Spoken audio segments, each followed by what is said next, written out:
You know how some days you wake up and think, well, this can't possibly get any worse. That's usually the universe's cue to say, hold my cosmic beer. For humanity, that day came when we realized we were down to our last city on Earth. Just one. But hey, at least we picked a good spot for it. New Gibraltar stood as humanity's final middle finger to the galaxy, a massive fortress city carved into the remains of what used to be the Mediterranean coast. The engineers who designed it had clearly been fans of both ancient Petra and modern military brutalism, with a dash of, we're completely screwed, so let's make this place as annoyingly hard to kill as possible, thrown in for good measure. Commander Alexandra Chen stood at the highest observation point of the city, watching the last transport ships dodge through the debris field that used to be Luna. The moon's destruction 3 months ago had given Earth a lovely new ring system. Sure, it played havoc with the tides and occasionally rained down city-killing chunks of rock, but Chen liked to think of it as creative orbital defense engineering. Commander, her AI assistant chimed in with its usual poorly timed cheerfulness. The Kranoth fleet has just passed Mars. Their numbers are, well, let's just say if we counted them all, we'd run out of creative ways to say we're doomed. Chen snorted, adjusting her uniform's collar. The brass had insisted on keeping military protocols even now, though she'd won the battle to remove the ridiculous cap requirement. Thanks for that uplifting assessment. Any other good news? Well, the cafeteria is serving real coffee today instead of the synthetic stuff, though given that it might be the last coffee ever, they may have just scraped the bottom of the global reserve. Now that's actually tragic, Chen muttered, watching as another piece of lunar debris burned through the atmosphere, leaving a bright trail across the dawn sky. Status of Project Checkmate. Ready to deploy on your command, though I feel compelled to point out that the statistical probability of success is, if you say anything less than 100%, I'll rewrite your humor protocols to only use knock-knock jokes. The AI's pause was almost perfect comedic timing. I suddenly feel very optimistic about our chances, Commander. Below, New Gibraltar hummed with activity. 10 billion humans had been reduced to just under 100 million, all packed into the last bastion of Earth. The city's shield grid crackled with energy, a constant reminder of the thin line between survival and extinction. But unlike the previous 23 species the Kranoth had wiped out, humanity had decided to make their last stand something special. Chen smiled as she watched the morning sun glint off the city's defensive arrays. The Kranoth thought they had humanity cornered, trapped like rats in their last hole. But they'd never dealt with humans before, and they were about to learn a very important lesson. Sometimes the rat turns out to be a honey badger in disguise, and it's got nothing left to lose. Well, she announced to no one in particular, let's go make some aliens regret their life choices. The Kranoth fleet emerged from hyperspace like a swarm of angry wasps who'd just discovered their nest had been turned into a piñata. Their ships, if you could call the twisted masses of bioengineered horror ships, blotted out the stars as they approached Mars orbit. Each vessel resembled a cross between a giant squid and a modern art student's failed thesis project, complete with tentacle-like appendages that writhed in the vacuum of space. Those are new, Chen remarked, studying the tactical display in New Gibraltar's war room. Looks like someone's been playing with their DNA again. Colonel Vikram Patel, her second-in-command, leaned forward with his chin propped on his fist. Remember when we thought the scariest thing in space would be little green men? I miss those days. The Kranoth had earned their reputation as galaxy-class exterminators over millennia of practice. Their organic ships could regenerate damage, adapt to enemy weapons, and worst of all, reproduce mid-battle if given enough biomass, which explained why Mars's smaller moon, Deimos, was rapidly disappearing into their fleet. Current count is at 15,000 capital ships, the AI reported, plus or minus a few hundred, depending on how many have finished digesting Deimos. Their energy readings suggest they've upgraded their main weapons with quantum phase technology. Quantum phase, a junior officer squeaked. Isn't that theoretical? Was theoretical, Chen corrected, zooming in on one of the larger vessels. Looks like nobody told the Kranoth they weren't supposed to figure that out for another few centuries. Typical overachievers. The war room's holographic display showed Earth's remaining defenses, a network of automated platforms, mines, and the recently completed Thermopylae grid, humanity's last major engineering project. The grid consisted of thousands of satellites designed to channel and focus solar energy into devastating beams. Of course, it would only work once before burning out, but as Chen liked to say, if you're going to go down with a light show. They're sending a transmission, the AI announced. Standard ultimatum package. Surrender, die painfully, the usual creative threats about using our bones to build monuments. Oh, this is new. They're offering to preserve a few specimens in their zoological archives. How thoughtful, Chen drawled. Send them our standard response package. Colonel Patel grinned. The one with the interpretive dance video. That's the one, along with the complete collection of human-cat videos. Let them try to figure that out while they approach. The room's tension broke slightly as several officers snickered. They'd discovered early on that sending the most confusing aspects of human culture to alien aggressors tended to buy them precious planning time as the aliens tried to decipher whether humans were insane, stupid, or playing some incomprehensible mind game. Now, Chen activated the secure briefing protocols. Let's talk about how we're going to ruin their day. Project Checkmate isn't just one plan. It's 57 different plans layered on top of each other like the world's deadliest cake, and we're about to serve it up with a side of humanity's greatest hits. She pulled up the first set of tactical displays. The Kranoth think they know everything about us. They've studied our weapons, our tactics, our defenses. What they haven't studied is our ability to be absolutely, positively insane when backed into a corner. They expect us to either surrender or make a noble last stand. Instead, we're going to give them something they've never seen before. Permission to speak freely, Commander? A senior tactical officer raised her hand. Are we sure this isn't just elaborate suicide with extra steps? Lieutenant, Chen's grin would have made a shark proud. It's only suicide if we die. What we're about to do is introduce the galaxy's biggest bullies to humanity's favorite pastime. Creative problem-solving with extreme prejudice. The war room erupted in dark chuckles as Chen began outlining the first phase of humanity's response. Outside, the Kranoth fleet continued its approach, unaware that they were about to learn why humans had survived everything their own planet had thrown at them for millions of years. The game was about to begin and Chen had loaded the dice with nitroglycerin. The first shot of the battle wasn't fired by either side's weapons. Instead, it came from a seemingly derelict cargo ship drifting in the debris field, which chose that moment to explode into the galaxy's largest glitter bomb. Yes, glitter in space. Billions of microscopically thin, highly reflective particles spread through the vacuum, each one carefully engineered to stick to the nearest surface and begin reproducing. You weaponized glitter! Colonel Patel stared at the tactical display as the cloud engulfed the front line of the Kranoth fleet. That's just evil. Ever tried to get glitter out of bioengineered living spaceship tissue? Chen watched with satisfaction as the Kranoth vessels began to twitch and convulse. Their ships work by photosynthesis. Can't photosynthesize if you're covered in reflective particles that keep multiplying. The Kranoth's first response wave suddenly found themselves dealing with the space equivalent of a persistent rash, their organic hulls trying desperately to shed the irritating particles that were now breeding across their surfaces. Several smaller ships began spinning wildly, their navigation systems confused by the countless tiny reflections. Phase 1 successful, the AI reported cheerfully, proceeding with Operation Broken Mirror. That was the signal Chen had been waiting for. Launch the bridge burners. From concealed hangars across the asteroid belt, hundreds of small ships emerged. Each one was essentially a stripped-down engine with a cockpit attached and enough fuel for one good burn. The pilots called them coffin rockets, not because they looked like coffins, but because flying one was considered only slightly safer than being buried alive. Bridge burners, you are clear to engage, Chen's voice carried across the command channel. Remember, you've got one shot at this, make it count.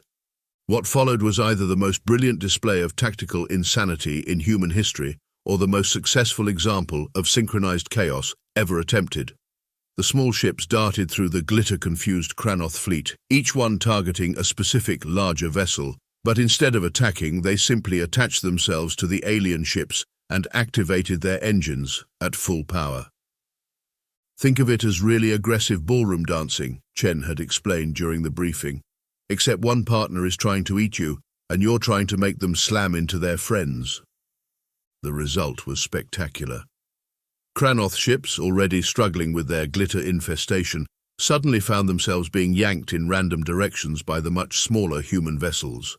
The alien fleet's carefully coordinated formation dissolved into chaos as massive bioships collided with each other, their organic hulls tangling and tearing.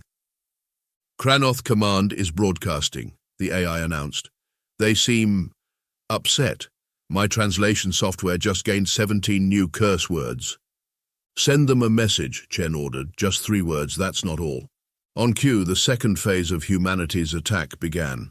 The fragments of Luna that had been drifting in orbit weren't just debris, they were carefully disguised weapon platforms. As they activated, the Kranoth discovered that humans had turned their own moon's destruction into an advantage. Thousands of energy beams lanced out from the debris field, each one targeting a glitter-covered ship. The reflective particles multiplied the beam's effectiveness, turning each hit into a disco ball of death that refracted the energy across multiple targets. You know, Patel mused as they watched the chaos unfold, I'm starting to think the Kranoth might be regretting their life choices right about now. A massive explosion lit up the tactical display as one of the larger alien vessels lost containment, its biological mass rupturing in a spectacular display. The ship's death throes triggered a chain reaction among its neighbors, leading to what could only be described as a cosmic fireworks show. Status report, Chen called out, though she couldn't quite hide her grin. Bridge burner casualties at 30%, better than expected. Glitter coverage is at 87% of targeted vessels. Lunar platforms performing at 93% efficiency. The Kranoth fleet is The AI paused. Well, they appear to be having what humans would call a very bad day. The tactical display showed the once mighty alien fleet in disarray. Nearly a third of their ships were either destroyed or severely damaged, while others were still dancing unwillingly with their human partners or trying to scrape off the perpetually multiplying glitter. Their formation was broken, their coordinated attack plans in shambles. Commander, a communications officer called out, we're picking up some weird readings from the surviving ships. They're changing. Chen's expression hardened. This was the moment she'd been waiting for. And there it is, folks. The Kranoth's famous adaptation capability, time for Phase 3. Already, Patel checked his displays, we're ahead of schedule. Because they adapted faster than expected. Chen's fingers flew across her console, inputting new commands. They think they've figured out our trick, so they're modifying their ships to deal with it, which is exactly what we wanted them to do. She opened a channel to all human forces. All units, execute Operation Trojan Horse. I repeat, execute Operation Trojan Horse. As the orders went out, Chen allowed herself a moment of satisfaction. The Kranoth were about to learn another important lesson about humanity. Sometimes the real weapon isn't the one you can see. And that harmless-looking glitter, it wasn't just reflective, it was a delivery system for something much, much worse. You know, she commented, to no one in particular, I almost feel bad about this next part. Almost. Remember that feeling when you realize you've walked right into someone's trap, and they're standing there with that smug, I can't believe you fell for it look. The Kranoth were about to experience that on a galactic scale. As their ships adapted to counter the glitter attack, something strange began happening to their bioengineered vessels. The glitter, actually billions of microscopic robots disguised as reflective particles, had been busy rewriting the genetic code of their living ships from the inside out. Every adaptation the Kranoth made only spread the changes faster. Look at them, Chen gestured at the tactical display where the alien ships were undergoing bizarre transformations. They're so proud of their ability to evolve mid-battle that they never stop to ask if someone might use that against them. Incoming transmission from the Kranoth flagship, the AI announced. Their translator seems to be malfunctioning. All I'm getting is the equivalent of cosmic screaming. Send them a smiley face in response, Chen ordered, and begin phase gravity's rainbow. That's when humanity revealed what they'd really been doing with Jupiter for the past 3 months. While the Kranoth had been focused on Earth, an army of automated factories had been hard at work in the gas giant's atmosphere, converting it into something that defied several laws of physics and probably good taste. They called us primitives, Chen addressed the war room, said we were barely out of our cosmic diapers, Well, guess what? Those primitives just turned the largest planet in the solar system into a weapon. Jupiter's atmosphere began to glow with an unnatural light. The massive storm known as the Great Red Spot suddenly shifted, revealing itself to be the focal point of humanity's grandest weapon yet. Beneath the clouds, quintillions of nanomachines had been restructuring the planet's composition at the molecular level. All ships, clear the kill zone, Chen broadcasted. Operation Slingshot commencing in 3, 2, 1. Jupiter's magnetic field, already the strongest in the solar system, amplified by a factor of thousands. The Kranoth ships, their biological systems now compromised by the modified glitterbots, found themselves being pulled toward the gas giant like moths to a very, very large flame. "You turned Jupiter into a magnet," Colonel Patel whispered in awe. "A giant space magnet." "Technically," Chen corrected, "we turned it into a programmable gravitational anomaly generator, but giant space magnet has a better ring to it." The trap was sprung perfectly. As the Kranoth fleet struggled against Jupiter's pull, the secondary phase of humanity's plan revealed itself. Those ships that had been destroyed earlier, their debris contained more nanomachines, which were now activating and combining into larger structures. "Assembly complete," the AI reported. "The defense grid is online." A network of energy collectors suddenly materialized throughout the battlefield, constructed from the very remains of the destroyed ships. They began channeling the intense radiation from Jupiter's newly enhanced magnetic field into concentrated beams, targeting any Kranoth vessel that tried to escape the gas giant's pull. The alien fleet's formation had completely collapsed. Ships collided with each other as they tried to resist the gravitational trap, their organic hulls tearing apart under the strain. Those that attempted to jump to hyperspace found their navigation systems scrambled by the massive electromagnetic interference. "Receiving multiple surrender signals," a communications officer announced, trying to hide their grin. "Ignore them," Chen commanded. "The Kranoth don't surrender. They retreat, regroup, and return with an adapted strategy. We're not giving them that chance." She turned to face her crew, her expression deadly serious despite the gleam in her eyes. "You see, the Kranoth made 3 critical mistakes. First, they assumed that because we were younger, we were stupid. Second, they thought that cornering us would make us predictable. And third," she paused for effect, "they never questioned why we didn't seem worried about them destroying our moon." The tactical display shifted to show Luna's debris field again, but this time highlighting something the Kranoth had missed. Patterns in the destruction, calculated trajectories in the chaos. "The moon wasn't destroyed," Chen revealed. "We destroyed it. Specifically, we turned it into the galaxy's largest shotgun shell, and now, with Jupiter's magnetic field acting as our trigger." As if on cue, the debris field began to move. Thousands of moon fragments, each one carefully positioned over the past 3 months, were caught in Jupiter's enhanced gravity well. But unlike the Kranoth ships, these fragments had been designed to use that pull, accelerating them to speeds that made Earth's most powerful weapons look like toy slingshots. The Kranoth fleet found itself caught between an impossibly strong gravitational pull and a barrage of hypervelocity lunar fragments. Their supposedly adaptable ships, their biological advantages, their superior technology, none of it mattered against the simple physics of very large objects moving very fast. "Commander," the AI's voice held a note of what might have been admiration. "The Kranoth flagship is requesting direct communication. Their Supreme Commander wishes to speak with you." Chen leaned back in her chair, allowing herself a small smile. "Put them through. I want them to understand exactly what's happening." The holographic display flickered, revealing the alien commander. A mass of writhing tentacles and bioluminescent organs that might have been intimidating if they weren't clearly panicking. The translator struggled to convert the alien's rapid communications. "You planned this from the beginning." "No," Chen corrected them. "We planned this from the moment you destroyed your first human colony. Everything since then, every retreat, every loss, even the destruction of our moon, was part of the plan. We knew we couldn't match your numbers or your technology." Her smile turned predatory. "So we changed the rules of the game." The alien commander's color patterns shifted rapidly. "Impossible. Your species is too young, too primitive." "You know what humans are really good at," Chen interrupted. "Learning from our mistakes. And our greatest mistake was letting you think we were harmless. Consider this a lesson in human ingenuity. Class dismissed. She cut the transmission with a wave of her hand. All units execute final phase. Let's show them why you don't corner a species that turned their own planet's worst disasters into training exercises. The war room erupted in activity as humanity prepared to deliver its final lesson to the Kranoth. Outside, Jupiter continued to glow with unnatural light, its enhanced magnetic field about to demonstrate why humans had named it after the king of their ancient gods. Sometimes, Chen reflected, the best weapon isn't the biggest ship or the most advanced technology.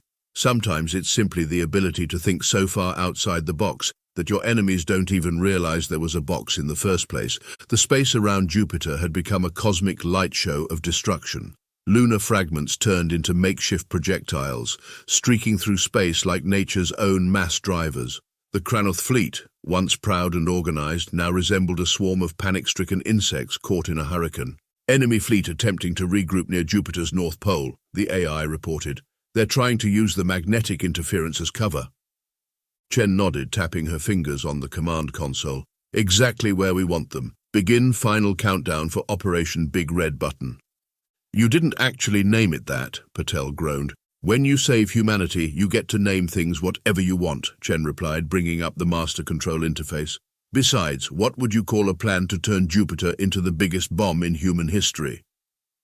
The remains of the Kranoth fleet had gathered into a defensive formation, their bioships linking together in what looked like a massive coral reef made of nightmares and bad decisions. They'd finally realized the true extent of their situation, trapped between a weaponized gas giant and an endless stream of hypervelocity moon chunks. Commander, a science officer called out, we're detecting massive energy fluctuations from the enemy fleet. They're attempting some kind of synchronized jump to hyperspace. Chen's grin turned feral. Execute Operation Gordian Knot. Throughout the battlefield, the seemingly random debris from destroyed ships suddenly activated. Thousands of small devices, deliberately scattered during the earlier fighting, created a complex web of quantum-entangled fields. The Kranoth's attempted escape route turned into a maze of spatial distortions. Fun fact, Chen broadcast on all frequencies, knowing the Kranoth would be listening. We reversed-engineered your quantum phase technology. Turns out, it works great for creating localized space-time knots. Good luck untangling that. The alien fleet's response was immediate and predictable. They started shooting at everything in sight. Energy beams and plasma torpedoes filled the space around Jupiter, creating an impressive display that accomplished absolutely nothing. They still don't get it, do they? Chen sighed dramatically. All units execute maneuver Thor's hammer. The human ships that had been holding position around the battlefield suddenly moved in perfect synchronization. Each vessel activated its modified drive system, creating ripples in the quantum field that the Kranoth had inadvertently strengthened with their barrage. You see, Chen explained to her crew, while they were busy adapting to our first few tricks, we were setting up the real trap. Every shot they've fired, every adaptation they've made, has only added energy to our containment field. Jupiter's atmosphere began to churn violently. The great red spot, now a swirling vortex of engineered nanomachines and enhanced elements, started to pulse with increasing intensity. The gas giant's magnetic field fluctuated wildly, creating auroras that could be seen from Earth. All human ships fall back to safe distance, Chen ordered. Time to show the Kranoth why humans are the undisputed champions of excessive force. The alien fleet made one last desperate attempt to break free. Their ships, still corrupted by the modified glitterbots, tried to merge into one massive organism, a last-ditch strategy that might have worked against any other enemy. Now that's just showing off, Chen muttered. Signal the Jupiter team. Light it up. The moment that followed would be studied by astronomers for centuries to come. Jupiter, the largest planet in the solar system, didn't exactly explode. Instead, its carefully modified atmosphere began a chain reaction that converted a significant portion of its mass into pure energy. The result was less like an explosion and more like someone had briefly turned on a second sun. The containment field, reinforced by the Kranoth's own weapons fire, focused the release directly at their fleet. The merged alien superorganism found itself catching the full force of what amounted to a solar flare on steroids. Energy release at 300% of predicted levels, the AI announced, its voice somehow conveying both alarm and satisfaction. Containment field holding at 89% efficiency. Status of the Kranoth fleet, Chen demanded. There was a pause as the sensors tried to penetrate the blinding display. They appear to be experiencing rapid unplanned disassembly at the molecular level. The tactical display showed the alien fleet literally coming apart, their bioengineered ships unable to adapt to what was essentially a concentrated burst of stellar energy. The massive combined organism they'd formed worked against them, conducting the energy throughout their entire structure. Detecting multiple emergency transmissions, communications reported. They're trying to broadcast their tactical data back to their homeworld. Chen's expression turned serious. Deploy the quantum scramblers. Those transmissions don't leave this solar system. The battle was ending, but not with a whimper. The remains of the Kranoth fleet, caught between Jupiter's focused fury and humanity's quantum trap, were being systematically reduced to their component atoms. Those few ships that survived the initial blast found themselves torn apart by the gravitational forces they'd been trying to escape. Status report, Chen ordered, watching as the light show began to fade. Jupiter's reaction is stabilizing. We lost about 15% of its mass, but the containment field redirected most of the energy. The planet will be uninhabitable for, longer than humans have existed, but it's still there.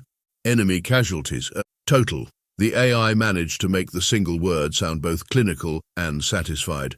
No intact ships detected. Quantum scramblers confirm 0 successful transmissions escaped the system. Chen stood up, surveying the aftermath displayed across the war room screens. Where there had once been a mighty alien fleet, there was now only a cloud of rapidly cooling plasma and scattered debris. Jupiter continued to swirl with unusual colors, its great red spot now more of a great purple splotch. Send word to Earth, she commanded. The Kranoth threat has been neutralized, and somebody wake up the terraforming team. We're going to need to fix Jupiter before the orbital calculations get too messy. As her crew celebrated around her, Chen allowed herself a small smile. The Kranoth had come expecting to find easy prey, a young species ready for harvesting. Instead, they discovered why humans had thrived on a planet that regularly tried to kill them: adaptability, creativity, and an almost pathological inability to accept defeat. Commander, Patel approached with a concerned expression. What if they send another fleet? Chen's smile widened. Oh, I hope they do, because now we get to show them what humans can do when we have time to prepare properly. The war room's mood shifted from celebration to anticipation. After all, humanity had just proven they could turn a gas giant into a weapon. Imagine what they could do with a few years of actual planning. In the distance, Jupiter continued to glow with its new purple hue, a reminder to the galaxy that sometimes the most dangerous species aren't the ones with the biggest ships or the most advanced technology. They're the ones crazy enough to weaponize a planet just to make a point. News travels fast in the galaxy, even faster when it involves someone turning a gas giant into a makeshift Death Star. Within days of the Kranoth fleet's destruction, Earth's communication arrays were bombarded with messages from various alien civilizations, ranging from congratulations to thinly veiled threats to outright marriage proposals. Another diplomatic package from the Zixril Confederation, the AI announced 3 weeks after the battle. They want to know if we're interested in a cultural exchange program. They've also attached what appears to be a request that we promise never to teach anyone else how to weaponize planets. Chen, now sporting an impressive collection of medals that she'd been ordered to wear for official functions, snorted. Tell them we'll consider it if they stop trying to scan Jupiter. Our cleanup crews are getting tired of waving at their spy ships. The aftermath of the battle had turned the solar system into something of a tourist attraction. Alien vessels lurked at the edges of the system, recording the still glowing purple mass that used to be Jupiter. The gas giant's new color had become something of a fashion trend among several species, with human purple being the hottest shade in 3 spiral arms. The Galactic Council has finally responded to our membership application, Colonel Patel reported, trying not to laugh. They've created a new classification just for us, potentially harmless, but actually terrifying. We're the only members of the category. Earth itself was recovering quickly. With the Kranoth threat eliminated, the remaining human populations began emerging from their underground shelters. New Gibraltar, once humanity's last fortress, had become a symbol of resilience and was now hosting representatives from 24 alien species, all eager to establish diplomatic relations with the crazy primates who'd turned planetary engineering into an art form. You know what the best part is? Chen mused, watching ships from the reconstruction fleet work on stabilizing Jupiter's orbit. Every wannabe conqueror in the galaxy now has to deal with the fact that we did all this while backed into a corner. Imagine what we could do with actual preparation time. The AI chimed in. Speaking of preparation, the Unified Earth Government has approved your proposal for Project Neighborhood Watch. Excellent. Chen's grin was positively wicked. How long before we can start converting Mercury into a mobile defense platform? The engineering team says 2 years minimum. They're still arguing about whether to include the death ray or just stick with the gravity manipulation systems. Tell them to think bigger. I want options. The galactic political landscape had shifted dramatically. Species that had previously dismissed humanity as primitive now sought trade agreements and military alliances. The Kranoth's surviving colonies had quickly declared independence, wanting nothing to do with any potential human retaliation.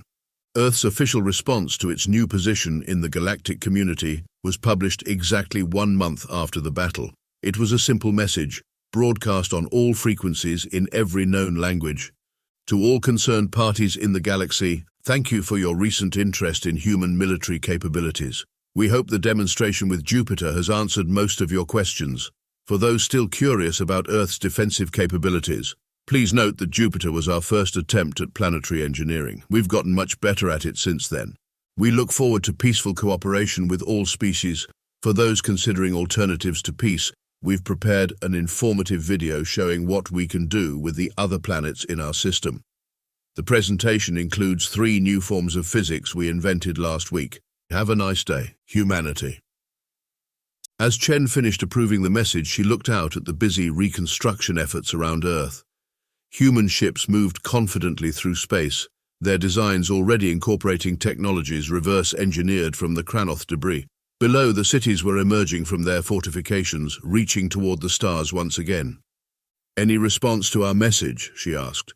17 immediate peace treaty requests, the AI reported cheerfully, and 1 marriage proposal, though I think that might have been sent to the wrong department.